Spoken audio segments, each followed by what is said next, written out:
Assalamualaikum warahmatullahi wabarakatuh. Waalaikumsalam warahmatullahi wabarakatuh. Alhamdulillahil jabbaril qahhar, al-azizil ghaffar, khaliqil jannati wan nar. Wassalatu wassalamu ala sayyidina wa maulana Muhammadinil Mukhtar wa ala alihi wa ashabihil adhar. Amma ba'du.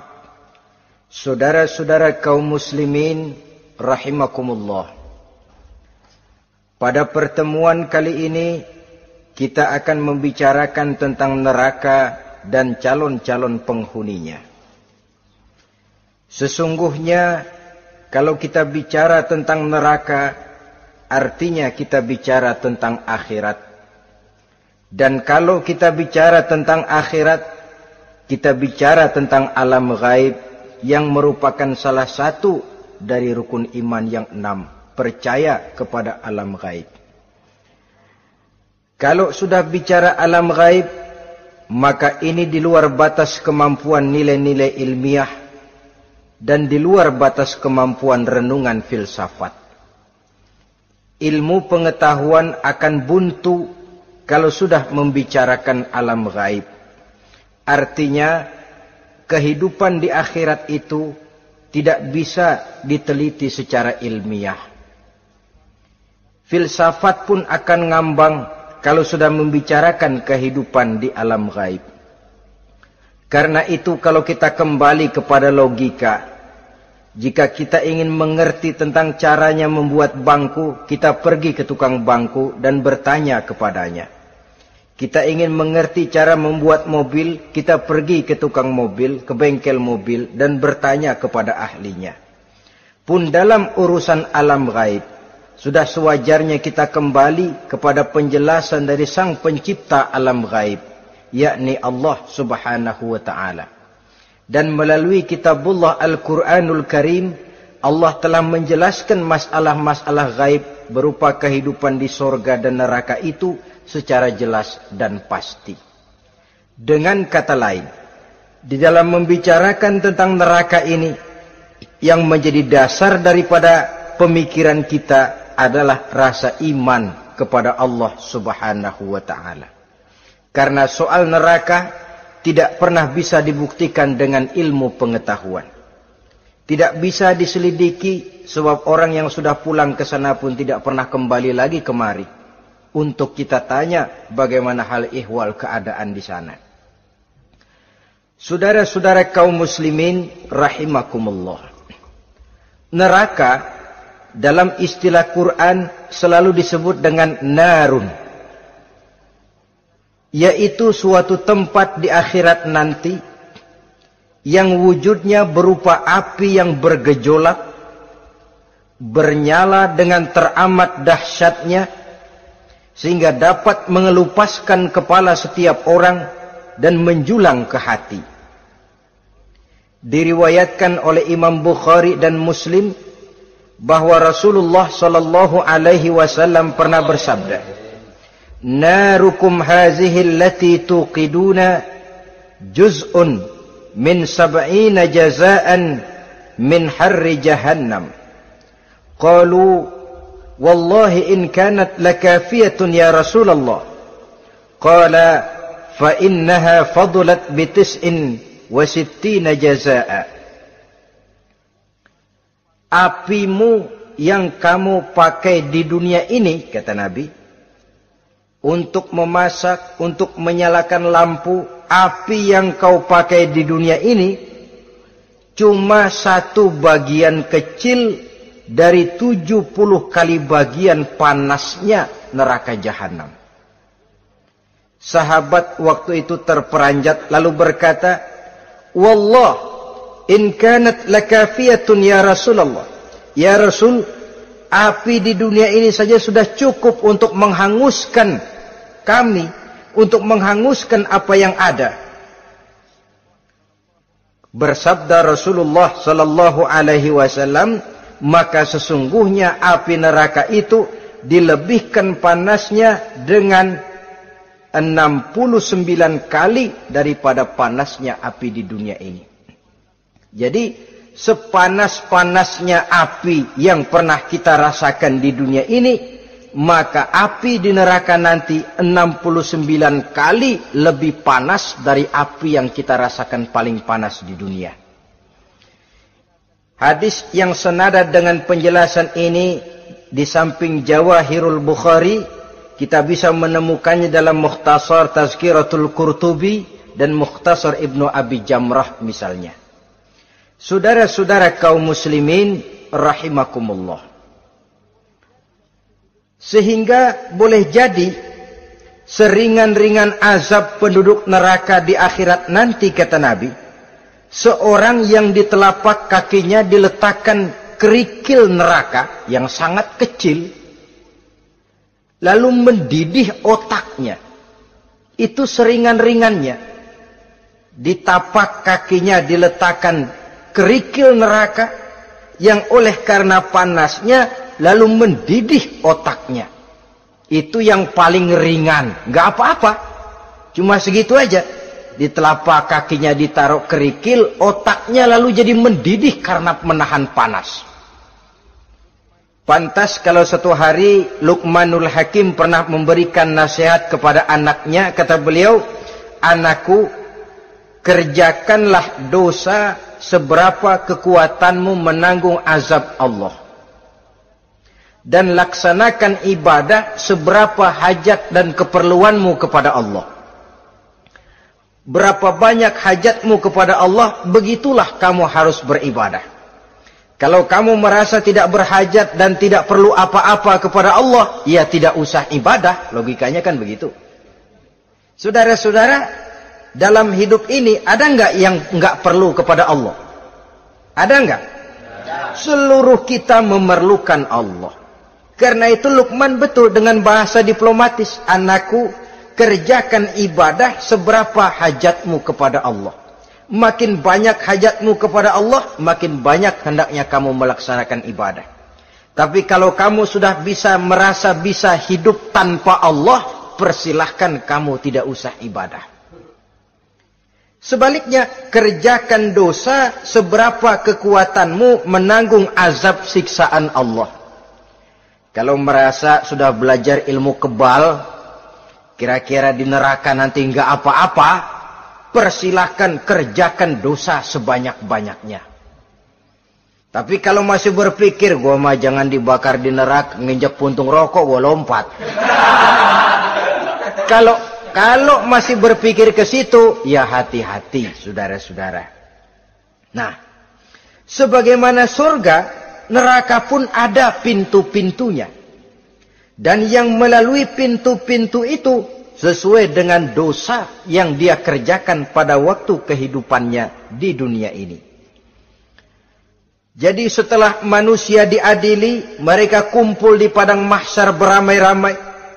Yang mendapat kitab di tangan kanan, yang selamat dari proses pengadilan, yang sudah nyata lebih banyak kebaikannya daripada kesalahannya, wajah mereka berseri-seri. Tapi yang rapotnya merah, yang timbangannya lebih banyak kejahatannya, mereka mukanya udah pada gulem. Di tengah itulah kedengaran pernyataan dari Allah Subhanahu wa ta'ala, "Salamun qaulan min Rabbir Rahim." Ada ucapan selamat dari Allah, Tuhan yang Maha Pengasih dan Maha Penyayang. "Salamun alaikum." Selamatlah kamu, wahai orang-orang yang kelak akan sampai ke surga. Yang lulus di pengadilan dapat ucapan selamat dari Allah. Tapi pada saat itu juga Allah mengatakan, "Wamtazul yauma ayyuhal mujrimun." Pada hari ini, semua orang-orang yang kurang ajar, supaya minggir. Wamtazul yauma ayyuhal mujrimun. Orang-orang yang durjana, kelompok durhaka, para pembuat dosa, misah hari ini, minggir semuanya. Kamu akan digiring ke dalam neraka. Saudara-saudara kaum muslimin rahimakumullah. Baik mereka yang akan menuju surga, baik mereka yang akan masuk ke dalam neraka, sama melintasi satu jembatan yang melintang di atas neraka. Dalam surah Maryam ayat 71 dan 72. Walaupun jembatan itu tidak digambarkan secara jelas, tapi kita temukan penjelasan Allah sebagai berikut. Wa inna minkum illa wariduha kana ala rabbika hatman maqdiyya thumma nunajjil ladzina taqaw wa nazaru zalimina fiha jasiyya. Saudara-saudara, dan tidak ada setiap orang pun kecuali mereka akan melalui api neraka itu. Adapun orang-orang yang bertakwa, mereka diselamatkan oleh Allah, sedangkan orang-orang yang zalim, mereka terlempar ke dalam jurang neraka. Nah, itu yang dinamakan dengan sirat. Ada memang riwayat menjelaskan bahwa sirat itu kecilnya seperti rambut dibelah 7, tajamnya lebih tajam dari mata pedang. Tapi dalam banyak hal, orang lewat di atas sirat itu bergantung kepada amalannya waktu dia hidup di dunia ini. Maka jangan heran ada orang yang lewat di atas sirat itu seperti kilat. Lep, sudah sampai di surga. Ada yang lewat di atas sirat itu seperti orang terbang. Ada yang lewat di atas sirat itu seperti orang lari. Ada yang seperti jalannya onta. Ada yang merangkak. Ada yang gelantungan. Ada yang sudah hampir sampai ke tepian sana untuk masuk ke dalam surga, terpeleset nyemplung juga ke dalam neraka. Sesuai dengan amalan pada waktu mereka hidup di kehidupan dunia yang sekarang ini. Saudara-saudara kaum muslimin rahimakumullah. Apabila orang terperosok lalu masuk ke dalam neraka, bagaimanakah ihwal keadaan di neraka? Panasnya sudah kita jelaskan tadi. 70 kali lipat dari sepanas-panasnya api di dunia ini. Lalu orang-orang yang masuk ke dalam neraka, mereka juga mendapat pakaian, makanan, minuman, perhiasan. Tapi makanannya, minumannya, perhiasannya lain dengan orang-orang yang sampai di surga. Mereka juga diberikan buah-buahan, sebab di neraka juga ada pohon. Namanya pohon zakum. Buahnya duri dari api. Dan itu yang akan jadi lalap makanannya orang-orang neraka. Di dalam surah As-Saffat ayat 64-65 Allah Subhanahu wa taala menjelaskan, "Innaha syajaratun takhruju fi aslil jahim, tal'uha ka'annahu ru'usus sayatin." Sesungguhnya pohon zakum itu adalah satu pohon yang akarnya keluar dari dasar neraka, yang buahnya seperti kepala setan. Ini sudah untuk bahasa yang sangat menyeramkan ini. Pohon itu tumbuh dari dasar neraka, buahnya mirip kepala setan. Itu akan dijadikan makanannya orang-orang yang ada di dalam neraka. Perhiasannya apa? Surah Al-Insan ayat 4. Inna a'tadna lil kafirina salasilan wa aghlalan wa sa'ira. Sesungguhnya kami sediakan bagi orang-orang kafir itu di dalam neraka segala macam rantai, cambuk-cambuk dan belenggu-belenggu neraka, terbuat dari api neraka, siap untuk merantai, membelenggu dan mencambuk mereka. Jadi dikasih perhiasan, lehernya dikalungin rantai, tangannya dipakein belenggu, ada cambuk-cambuk yang seluruhnya terbuat dari api neraka. Begitu mereka sampai ke pintu neraka yang namanya malaikat Zabaniyah, penjaga neraka, udah bukan main gemesnya dah. Ya, nyambutnya nggak ada ramahnya, lain sama malaikat Ridwan, penjaga surga. Ramah, murah senyum, Begitu orang mau masuk surga, salamun alaikum tibtum fadkhuluha khalidin. Keselamatan atas kamu, sungguh kamu telah beruntung. Sekaranglah masuk kamu ke dalam surga dan kekalah tinggal selama-lamanya di sana. Ramah, murah senyum, selamat datang, selamat tiba di tempat yang penuh kenikmatan. Mari persilahkan. Ini malaikat Ridwan. Malaikat Malik, malaikat Zabaniyah lain lagi. Dia nungguin pabrik. Sadis menerima, matanya melotot. Ini dia. Manusia-manusia kurang ajar yang waktu di dunia sudah datang para rasul, sudah turun agama, sudah datang Al-Quran, tapi belagak pilon. Sini loh. Nih, rantai, belenggu. Lalu dirangkeng, dimasukkan ke dalam neraka. Na'udzubillah, summa na'udzubillah. Saudara-saudara, lalu terpikir oleh kita, kalau begitu panasnya api neraka, sekali lempar orang terus mati dong. Ya enak kalau boleh begitu sih. Begitu dilempar ke neraka terus mati, enak. Ternyata tidak. Kepedihan neraka adalah kepedihan yang kekal dan terus menerus. Tidak satu saat pun orang-orang di dalam neraka pernah merasakan kesenangan. Tidak sesaat pun. Kali semenit kayak ngasok. Enggak, terus menerus berada dalam kepedihan yang tiada tara. Al-Quran menjelaskan, kullama nadijat juluduhum baddalnahum juludan ghairaha. Apabila hancur kulitnya, kami ganti dengan kulit yang baru. Supaya apa? Liyazukul azab. Biar dia rasain azab. Tuh, rasain dulu. Hancur kepalanya, buletin lagi. Hancur kulitnya, bikin lagi. Berantakan isi perutnya, disempurnakan lagi, digiling lagi.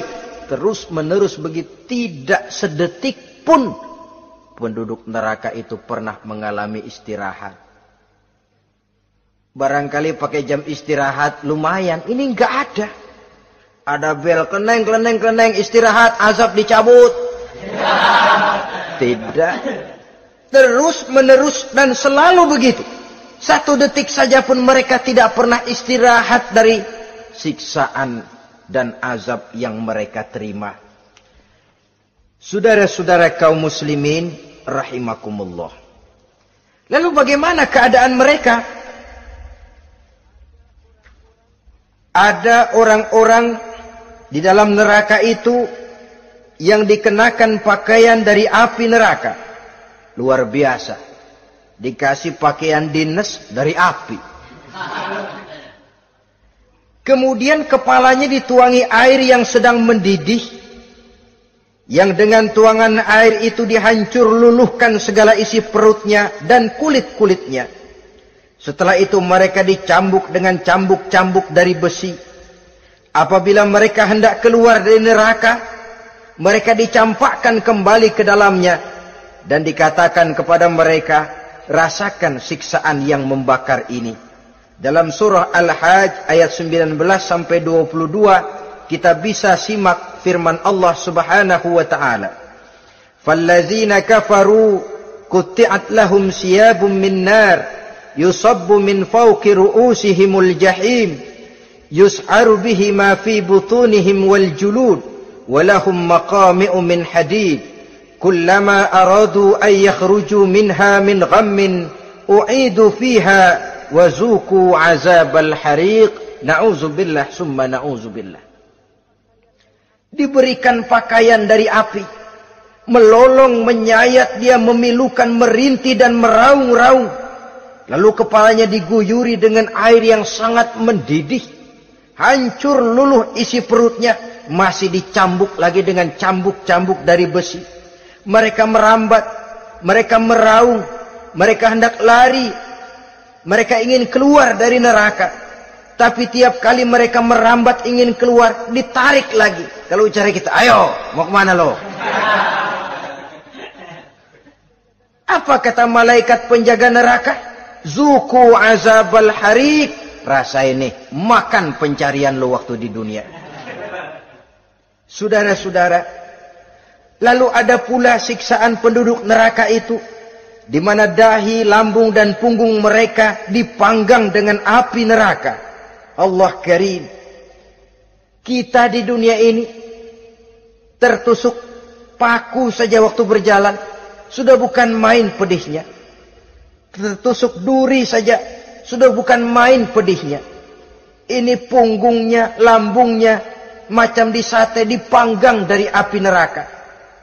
Dalam At-Taubah ayat 35, kita temukan firman Allah, fi nari jahannama fatukwa biha hibahuhum wa junubuhum wa zuhuruhum.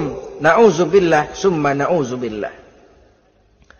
Kemudian ada pula penduduk neraka itu yang disiksa, lehernya diikat dengan rantai. Mereka spontan diseret-seret dengan sekeras-kerasnya dan dilemparkan ke dalam lautan air yang sedang mendidih. Kemudian mereka dibakar dalam api yang bergejolak dan menyala-nyala.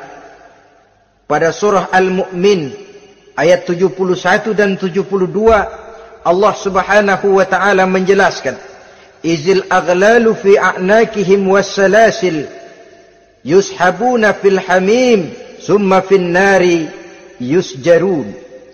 Ketika belenggu dan rantai dipasang di leher mereka supaya mereka diseret ke dalam air yang sangat panas, kemudian mereka dibakar dalam api. Ada lagi penduduk neraka yang dipegang jambulnya lalu diseret ke tengah-tengah neraka, kemudian kepalanya digerujuki dengan air yang mendidih seperti yang dijelaskan dalam surah Ad-Dukhan ayat 47 dan 49. Pendeknya, azab dan siksaan neraka itu sesuailah dengan amalan dosa yang dikerjakan manusia pada waktu kehidupan di dunia ini. Maka dalam puncak perjalanan Mi'raj misalnya, kepada Rasulullah sallallahu alaihi wasallam diberikan berbagai macam penglihatan sebagai contoh dan tamsil dari kehidupan di dunia ini.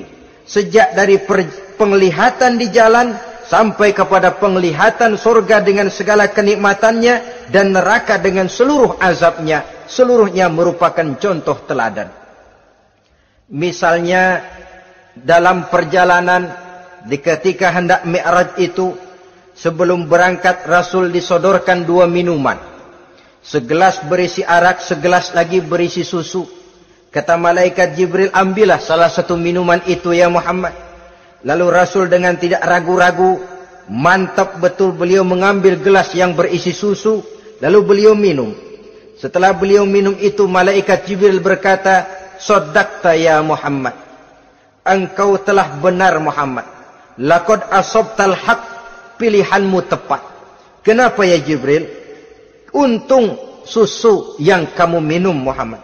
Kalau arak yang kamu ambil, pasti umatmu bakal jadi umat yang teler semua. Ini pun satu contoh buat kita semua, bahwa dalam kehidupan kita selalu berhadapan dengan susu dan arak, berhadapan dengan hak dan batil, berhadapan dengan benar dan salah. Maka hati-hati kita jangan sampai salah pilih karenanya. Lalu yang ada kaitannya dengan persoalan kita, penglihatan yang diberikan Allah kepada beliau di neraka. Beliau melihat sekelompok orang dilontari kepalanya dengan batu dari api neraka.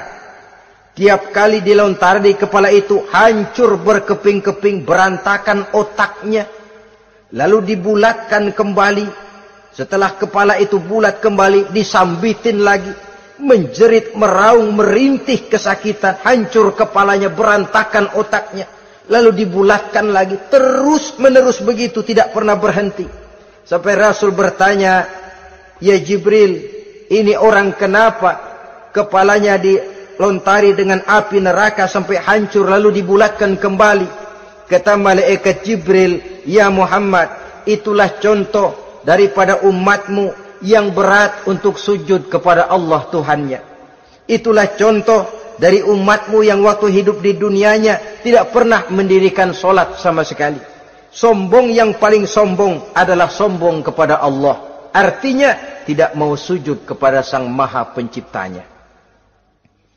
Jadi barangkali saudara punya cita-cita atau keinginan, saya mau yang ini saja. Persilahkan, nggak usah sembahyang. Lalu ada lagi sekelompok kaum. Perutnya besar, sebesar rumah. Dililit dengan kala dan ular dari api neraka. Diseret-seret dia di jurang neraka. Dipatoki ular, hancur perutnya, dibulatkan lagi perut itu, diseret kembali, hancur lagi, dibulatkan lagi, terus menerus seperti itu. Kata Nabi, ya Jibril, ini apa lagi? Kata malaikat Jibril, wahai Muhammad, inilah contoh daripada umatmu yang waktu di dunia suka makan riba alias renten dan suka makan harta anak yatim, suka ngobyekin anak yatim. Sok jadi pengasuh anak yatimnya lapar, pengasuhnya yang pada kenyang. Saudara hadirin yang saya muliakan, orang yang makan riba alias renten, orang yang makan harta anak yatim, begitu gambaran yang diperlihatkan kepada baginda Rasulullah sallallahu alaihi wasallam.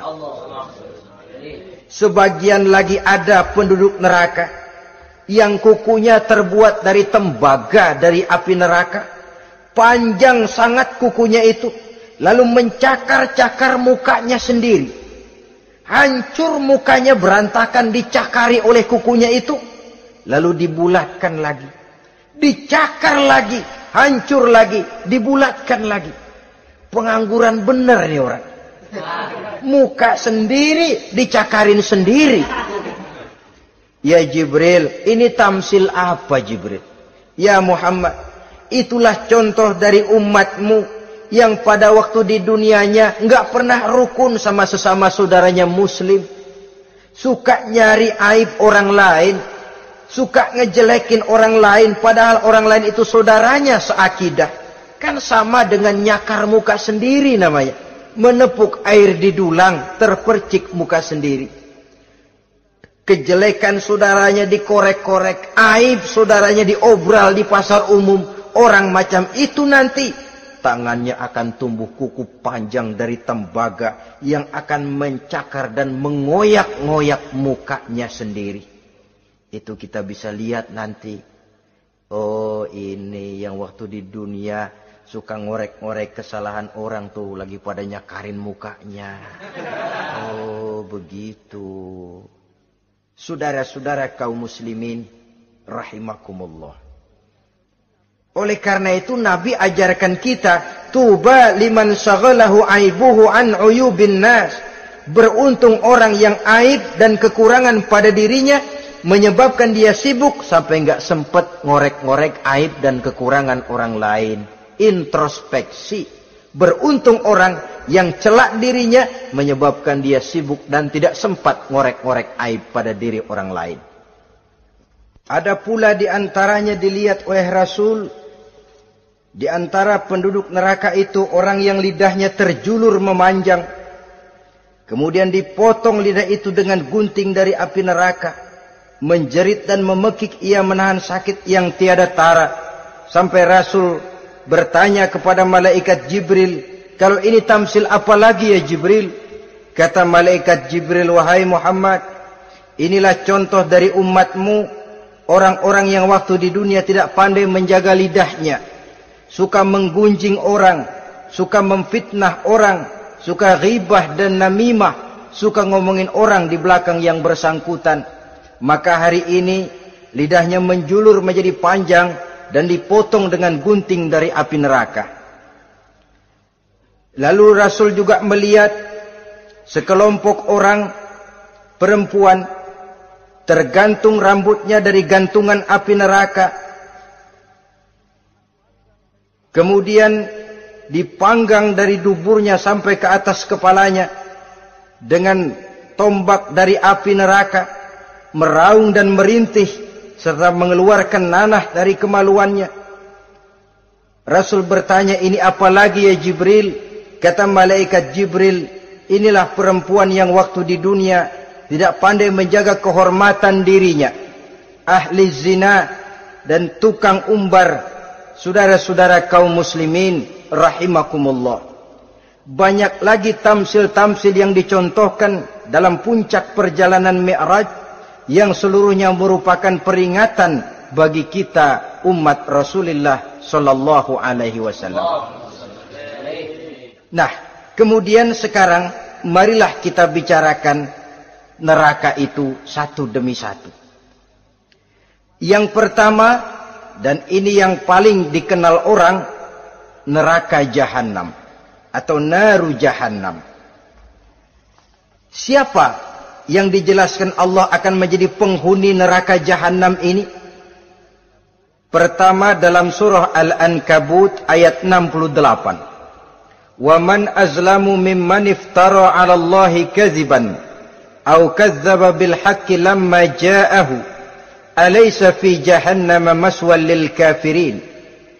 Adapun orang-orang yang zalim kepada Allah, mendustakan ayat-ayat Allah dan mendustakan kebenaran setelah datang kebenaran itu, bukankah neraka Jahannam merupakan tempat kembali bagi orang-orang kafir? Jadi dalam Al-Ankabut ayat 68 ini dijelaskan, penduduk neraka Jahannam itu pertama adalah orang-orang kafir. Siapa orang kafir? Menurut keyakinan akidah kita, setiap orang di luar Islam adalah kafir.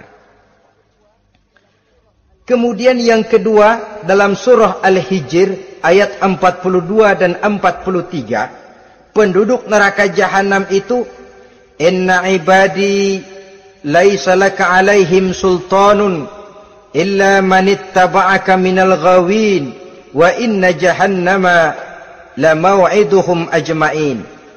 Sesungguhnya hamba-hambaku tidak akan bisa kamu kuasai, hai iblis, kecuali mereka yang mengikuti tipu dayamu.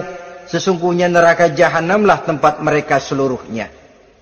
Kalau kita perhatikan ayat ini, maka penghuni neraka Jahannam yang kedua adalah para pengikut setan. Para pengikut setan dengan seluruh ajaran-ajaran yang dilancarkan oleh setan. Padahal pada saat hendak masuk neraka, setan jelas cuci tangan. Tugasnya cuma bagaimana mencari pengikut sebanyak-banyaknya yang akan nemenin dia di neraka nanti. Tapi pada saat orang digiring ke dalam neraka, setan cuci tangan. Mungkin orang menuntut, setan, gue ngikutin lu, sekarang kenapa jadi kemari? Nah, gue bilang juga apa? Kata setan, gue bilang juga apa, lu kenapa ngikutin? Dan setan ini menebar ranjau dalam segala bentuknya, dengan segala macam caranya. Para pengikut setan yang menjauhi tuntunan agama, memperturutkan hawa nafsunya. Setan membisiki manusia lewat minuman keras. Setan masuk manusia lewat judi, lewat zina, lewat kenikmatan yang melalaikan orang dari kehidupan akhirat dan selanjutnya, dengan segala macam jalan. Kadang-kadang dalam ibadah setan juga masuk. Kalau tidak ditimbulkannya takabur, ditimbulkannya sikap ujub dalam diri kita. Timbul rasa diri lebih benar dari orang lain. Dan ini jelek. Timbul rasa nganggap enteng orang lain. Itu kan ujub. Nggak dikelihatanin orang, cuma hatinya aja ngomong sendirian. Kalau gue lihat di kampung ini nggak ada yang kayak gue. Bayangnya kayak ibadahnya kayak udah aing pang paling nak ya di dia. Itu juga bisikan iblis. Dan dia tidak segan-segan mengaku jadi Tuhan iblis itu. Dan ini diceritakan dalam kehidupan Sayyidus Syekh Abdul Qadir Jailani. Ketika beliau sedang ibadah di mihrab dalam masjid, datang seberkas sinar. Sinar itu ngomong, ya Abdul Qadir ana rabbuk. Hai Abdul Qadir, aku Tuhanmu, kata cahaya tadi. Sudah cukup kamu ibadah Abdul Qadir. Sembayangmu udah banyak, puasamu udah banyak, jihadmu cukup. Maka mulai sekarang berhenti dah ibadah. Aku bolehkan kepada kamu segala yang dilarang. Cuma yang didatangi Syekh Abdul Qadir. Sehingga mendengar cahaya tadi ngomong begitu, beliau ambil kasut sendal, disambitnya cahaya tadi, izhab ya la'in. Pergi, laknat, terkutuk, iblis kamu. Masa saya disuruh berhenti sembahyang karena hati saya sudah baik? Kalau hati sudah baik lalu boleh berhenti sembahyang, mestinya yang paling dulu berhenti sembahyang Nabi Muhammad, sebab beliau orangnya paling baik. Tapi Nabi hatinya baik, sholat jalan terus, hukum halal haram berlaku. Ini kadang-kadang orang sekarang baru ibadah dikit banget merasa dapat bisikan katanya, wangsit. Ya berhenti sembahyang madep mulu, nah madep ngudek sembahyang. Bikin ajaran yang aneh-aneh. Nah kalau satu orang boleh dapat wangsit, saya juga boleh dong ngomong dapat wangsit. Saya juga boleh dong mendirikan aliran kepercayaan. Saya ngilang dulu dari kampung saya kira-kira 3 tahun. Saya nyepi di kaki Gunung Salak, pulang piara jenggot, pakai belangkon. Di depan nama saya pakai embel-embel mbah. Saya ngaku dapat wangsit di Gunung Ano, mewahyukan kepada saya ano. Saya cari murid yang fanatik. Saudara-saudara kaum muslimin rahimakumullah, setan membisiki manusia hatta kita sedang ibadah sekalipun dibisikinya. Caranya, mula-mula dia bisikin, lu sembahyang buru-buru dah. Buru-buru udah. Akhirnya apa? Rukuk kita enggak sempurna, sujud kita enggak lengkap, tumakninah kita kurang, bacaan kita tajwidnya enggak kena. Kalau itu bisa kita atasin, kita sembahyang sebagaimana yang seharusnya, dia bisiki lewat jalan lain lagi. Suruhnya yang pendek-pendek aja dah. Atau habis sembahyang udah sigrah, udah jangan pakai wirid, jangan pakai zikir. Dengan segala macam jalan. Dibisikinya was-was ke dalam diri kita. Sehingga ada satu riwayat walaupun dhaif, tapi ini baik untuk dijadikan pelajaran. Konon iblis itu kalau subuh keliling dia. Bawa kulit kambing, jarum, sama tepung. Ditanya orang, iblis ini buat apa? Oh, kulit kambing. Gunanya tahu nggak? Kalau begitu subuh, sudah muazin bilang, as-salatu khairum minan naum. Salat lebih baik daripada tidur. Maka ini kulit kambing mulai aku hamparkan buat hamba-hamba Muhammad. Jadi begitu dengar azan, cuma udah bikin anget udah tidur.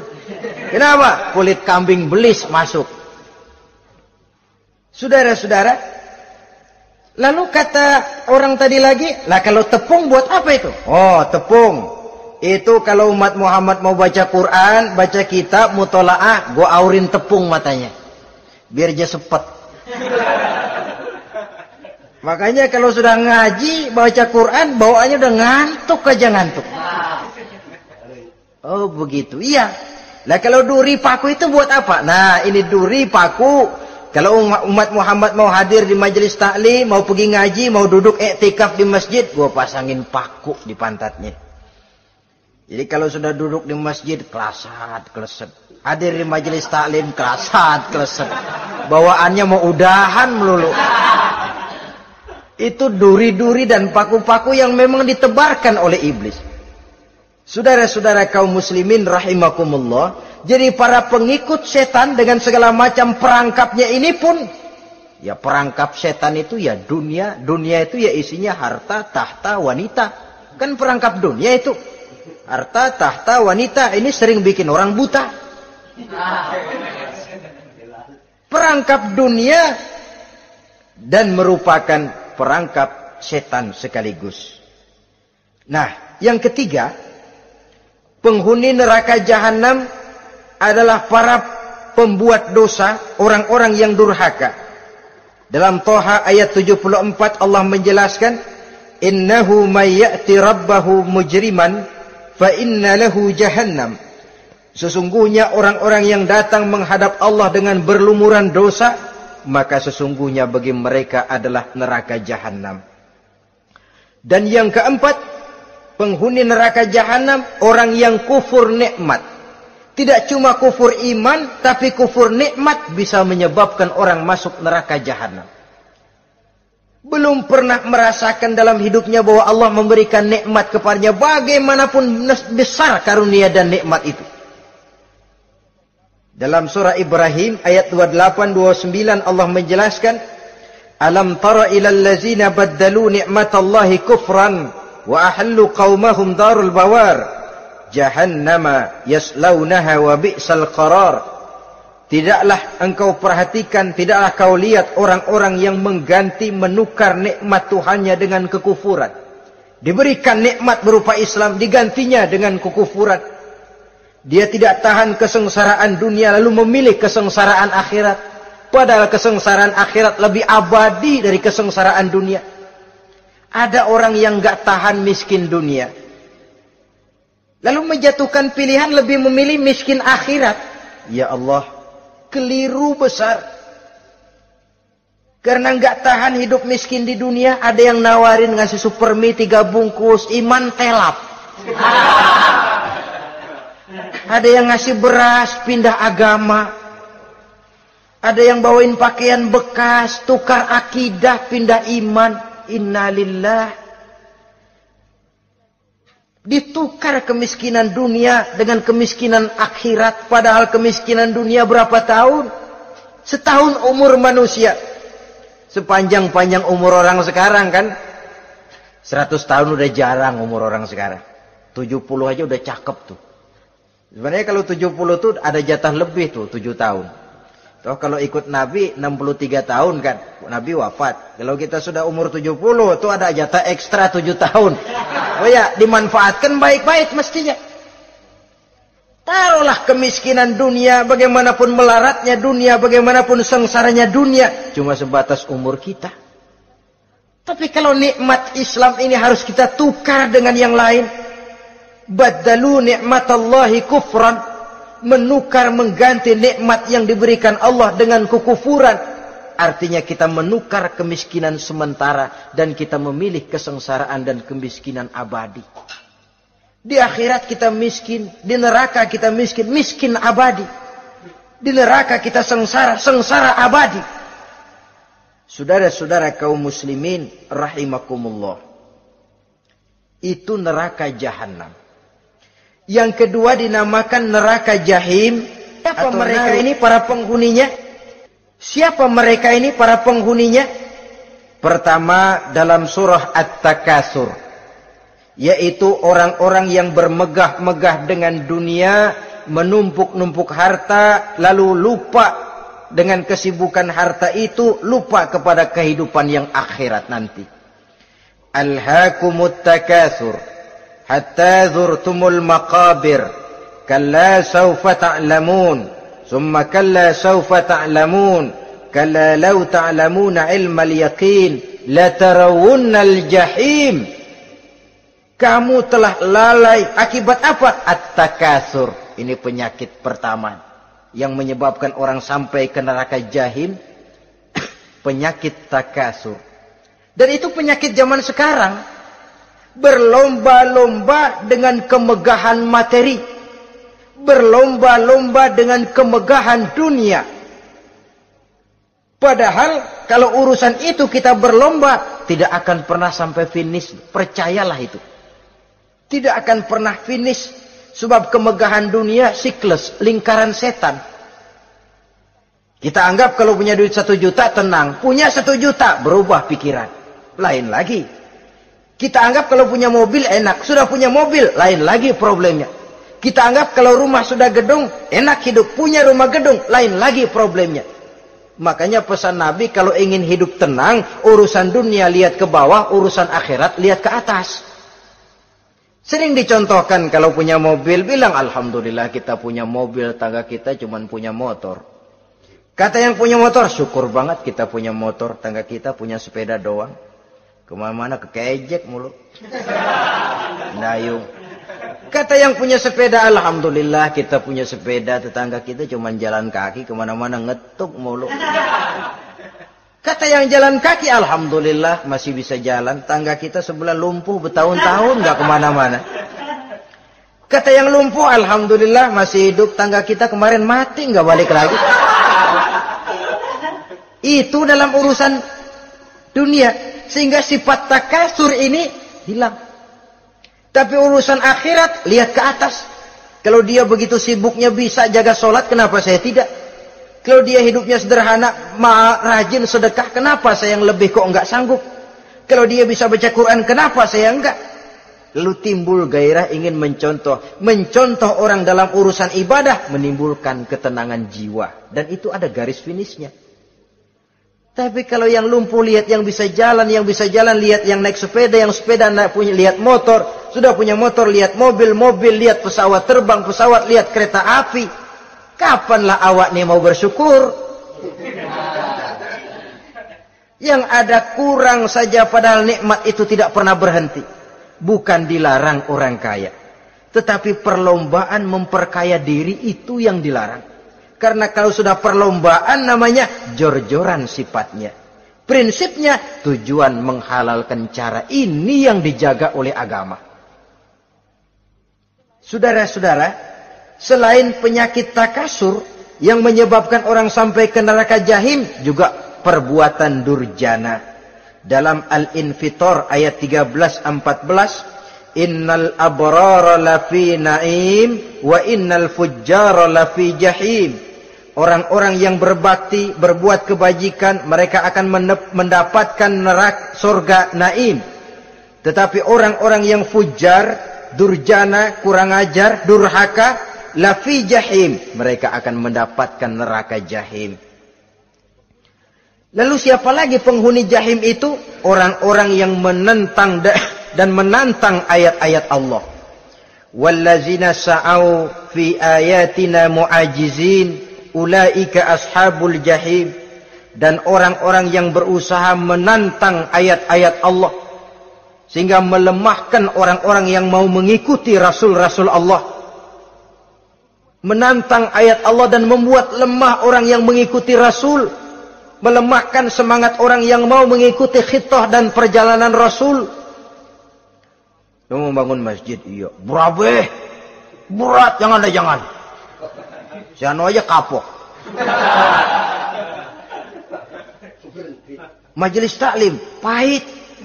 Ngaji, berat, melemahkan ini. Sudah dia rusak, merusak lagi. Kalau rusak kan cuma sendirian. Ini tidak, sudah rusak, merusak. Mu'ajizin, melemahkan orang-orang yang mau mengikuti ayat-ayat Allah. Dan itu tidak jarang zaman sekarang ini. Orang yang melemahkan semangat kita dalam berjuang menegakkan kebenaran. Kita yakin Islam agama yang benar, kita yakin Islam agama yang sempurna.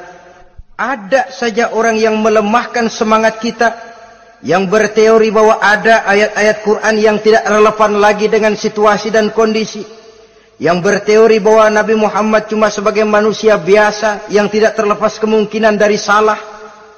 Pendeknya melemahkan nilai-nilai semangat kita untuk memperjuangkan Islam ini. Ini pun termasuk mu'ajizin. Mereka akan menemukan nanti di akhirat kapling di dalam neraka yang dinamakan neraka jahim. Na'udzubillah summa na'udzubillah. Yang ketiga, saudara-saudara, di antara nama neraka itu adalah neraka hawiyah. Siapa penghuni neraka hawiyah ini? Dalam surah Al-Qari'ah ayat 8-11 dijelaskan secara simpel, wa amma man khaffat mawazinuhu fa ummuhu hawiyah. Adapun orang-orang yang ringan timbangan kebaikannya, maka tempatnya adalah neraka hawiyah. Artinya orang ini lebih berat timbangan kejahatannya, sedikit kebaikannya sehingga jadi ringan di timbangan akhirat nanti. Salat, puasa, zakat, tapi dosa yang dikerjakan masih lebih banyak ketimbang kebaikan yang dikerjakannya itu. Maka orang semacam ini apabila tidak mendapat syafaat, maka dia akan masuk ke dalam neraka yang namanya neraka hawiyah. Lalu yang keempat, neraka wail. Dalam surah Al-Ma'un ayat 1-7, garis besarnya yang mendapat neraka wail adalah para pendusta agama. Siapa sih pendusta agama itu? Ara'aita allazi yukazzibu biddin. Tidakkah kamu lihat siapa orang-orang yang mendustakan agama? Mendustakan agama. Beragama tapi bohong. Salatnya bohong. Hajinya bohong. Puasanya bohong. Mendustakan agama. Siapa mereka? Fadzalikal ladzi yad'ul yatim. Pertama, orang yang suka menghardik anak yatim. Anak yatim yang lemah, anak yatim yang tidak berdaya, yang hidup dipayungi kemiskinan dan kekurangan, bukan ditolongnya, malah dihardiknya. Jangan lupa, saudara yang sudah 2-3 kali pergi ke Makkah, saudara yang khusyuk dalam sujudnya, saudara yang mantap dalam puasanya, mungkin saja bisa terhalang masuk ke dalam surga. Karena di samping rumah saudara ada anak yatim merintih menahan lapar dan haus. Saudara tahu, saudara mampu, tapi saudara diam saja tidak mau mengulurkan tangan. Mungkin itu yang akan mengganjal saudara untuk masuk ke dalam surga. Wala yahuddu ala tu'amil miskin. Mereka membiarkan fakir miskin, tidak memberikan makan. Kemudian fawailul lil musallin. Mereka juga melalaikan solat. Allazina hum an solatihim sahun. Allazina hum yura'un. Mereka juga riya di dalam amalnya. Saudara hadirin kaum muslimin rahimakumullah. Melalaikan solat, kemudian riya dengan amalnya, termasuk amalan solatnya. Kalau jadi imam, bahasanya dibuat sepasih-pasihnya, surahnya yang panjang-panjang, paling pendek sabbihis sama wadduha. Tapi kalau solat sendirian cukup qul huwallahu ahad sama inna a'tainakal kautsar. Hilang lagi nilai keikhlasannya. Dan terakhir, mereka enggan untuk membayar zakat. Yang memenuhi ciri-ciri inilah yang dikatakan sebagai pendusta agama. Menghardik yatim, membiarkan fakir miskin, melalaikan solat, riya, dan enggan membayar zakat. Mereka divonis mendapat neraka wail. Seperti dalam surah Al-Ma'un ayat 1 sampai dengan 7. Saudara-saudara kaum muslimin rahimakumullah. Yang kelima, neraka sa'ir. Neraka sa'ir ini pertama buat mereka yang memakan harta yatim. Kalau tadi tidak mau membantu, ini malah membantu tapi tujuannya malah ngobyekin anak yatim. Mereka yang memakan harta yatim dalam An-Nisa ayat 10. Innal ladzina ya'kuluna amwalal yatama zulman innama ya'kuluna fi butunihim nara wa sayaslawna sa'ira. Sesungguhnya orang-orang yang memakan harta anak-anak yatim dengan zalim, mereka sebenarnya telah memakan neraka, memasukkan api neraka ke dalam perutnya. Mereka akan dilontarkan ke neraka sa'ir. Selain itu, orang-orang yang mengingkari apa yang diturunkan oleh Allah Subhanahu wa ta'ala, mengingkari kebenaran Quran, mengingkari Rasul, pendeknya mengingkari Islam, dijelaskan dalam surah Luqman ayat 21. Yang keenam, saudara-saudara, yang dinamakan dengan neraka laza namanya. Pertama, untuk pembangkang dan orang yang menjauhi agama. Yang kedua, orang yang berpaling dari kebenaran. Dan yang ketiga, orang yang suka menumpuk-numpuk harta dan menyimpannya, tidak mau membayar zakat, infak, apalagi sedekah. Ini kita temukan penjelasannya dalam surah Al-Ma'arij ayat 15 dan 17. Yang ketujuh dinamakan neraka Sakor. Siapa penghuni neraka Sakor ini?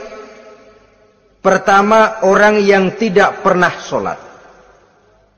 Yang kedua, tidak pernah memberi makan orang-orang miskin. Yang ketiga, ahli membicarakan yang batil. Strategis betul dia, ulung kalau sudah mengatur kebatilan. Kemudian yang keempat, orang yang mendustakan hari akhir. Dalam surah Al-Muddatsir ayat 42 sampai 47, kepada penduduk neraka Saqar ditanya, "Ma salakakum fis Saqar?" Apa yang menyebabkan kamu masuk ke dalam neraka Saqar? Qalu lam naku minal musallin wa la naku nut'imal masakin wa kunna nakhudu ma'al khaidin wa kunna nukadzibu yaumaddin. Mereka menjawab, kami di dunia tidak pernah sholat, tidak pernah memberi makan fakir dan miskin. Kami selalu berkumpul dengan orang-orang yang batil dan membicarakan kebatilan, dan kami mendustakan adanya hari akhir. Yang kedelapan, yang terakhir adalah neraka Khutamah. Ini diperuntukkan bagi para pengumpat, pencela, para penghina orang lain, mencari aib saudaranya, kemudian juga mereka menumpuk, menghitung-hitung harta, lalu kikir dan bakhil dengan hartanya itu. Dalam surah Al-Hujurat ayat 11-12, kemudian surah Al-Humazah ayat 1 sampai dengan 7, kita temukan penjelasan itu. Pada akhirnya saudara-saudara, kalau penduduk surga mereka kekal di dalamnya, maka penduduk neraka ini ada dua macam. Ada penduduk musiman, ada penduduk permanen. Kalau yang namanya penduduk permanen itu sudah punya paspor KTP itu. Memang penduduk permanen itu mereka yang kekal selama-lamanya di dalam neraka. Mereka lah orang-orang musyrik dan orang-orang kafir, termasuk orang-orang munafik. Bahkan lebih dahsyat lagi yang namanya munafik. Kata Allah, innal munafiqin fid darkil asfal minan nar. Orang munafik itu berada di dasar jurang neraka yang paling bawah, keraknya neraka. Saudara-saudara, adapun penduduk yang semi permanen, ia masuk neraka buat sementara saja, sekedar dengan dosa-dosa yang dikerjakannya. Mereka adalah orang-orang mukmin yang asli, orang-orang Islam yang waktu di dunianya berbuat dosa. Mereka masuk ke dalam neraka, menerima azab sesuai dengan dosa yang dikerjakannya. Setelah itu mereka akan diangkat dari surga untuk ditempatkan di dalam. Mereka akan diangkat dari neraka untuk ditempatkan di dalam surganya Allah Subhanahu wa ta'ala. Seperti banyak dijelaskan dalam hadis-hadis sahih yang diriwayatkan oleh Imam Bukhari dan Muslim. Nah, inilah sekelumit tentang neraka dan calon-calon penghuninya. Mudah-mudahan Allah jauhkan kita, Allah jauhkan anak cucu kita, amin. Allah jauhkan seluruh keluarga kita, amin, dari neraka dan dari azab neraka. Amin. Terima kasih dan mohon maaf. Wassalamualaikum warahmatullahi wabarakatuh. Waalaikumsalam warahmatullahi wabarakatuh.